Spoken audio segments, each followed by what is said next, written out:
تو یقیناً اس سے معلوم ہوتا ہے کہ یہ دنیا ہماری منزل نہیں ہے. ایسا نہیں ہے کہ معاملہ بس اسی دنیا کے اوپر ختم ہو جائے، بلکہ مرنے کے بعد ایک اور زندگی آنے والی ہے جو دنیا کے حالات سے مختلف ہوگی، جو عارضی نہیں ہوگی، ابدی ہوگی، دائمی ہوگی، ہمیشہ کے لیے ہوگی. اور اس کے بارے میں اللہ تبارک و تعالی نے اپنے انبیاء کرام علیہ الصلوۃ والسلام کے ذریعے یہ بتا رکھا ہے کہ دیکھو وہاں پر تمہیں دو میں سے کوئی ایک حالت پیش آ سکتی. ایک یہ کہ وہاں پر تمہارا امتحان ہوگا، حساب ہوگا، اور اس امتحان کے اندر اگر تم کامیاب ہو گئے تو تمہارے لیے دائمی ابدی نعمتیں ہیں جنت کی. ایسی نعمتیں ہیں جن کا تم نے دنیا میں کبھی تصور بھی نہیں کیا. وہ نعمتیں رسول کریم صلی اللہ علیہ وسلم نے ارشاد فرمایا کہ اللہ تعالیٰ فرماتے ہیں اعددت لعبادی الصالحین ما لا عین رأت ولا اذن سمعت ولا خطر علی قلب بشر. میں نے اپنے نیک بندوں کے لیے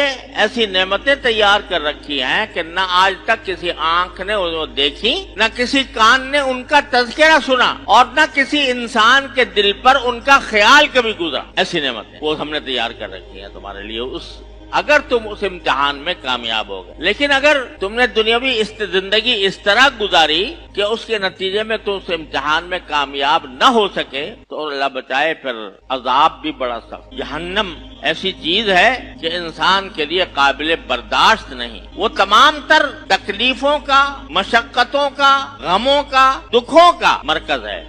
جنت میں کسی غم کا نام و نشان نہیں، کسی تکلیف کا نام و نشان نہیں، کسی خوف کا نام و نشان نہیں، اور اللہ بچائے جہنم میں کسی خوشی کا نام و نشان، کسی آرام کا نام و نشان. تکلیفیں ہی تکلیفیں، عذاب ہی عذاب، آگ ہی آگ. اتنا زبردست امتحان ہونے والا ہے تمہارا مرنے کے بعد.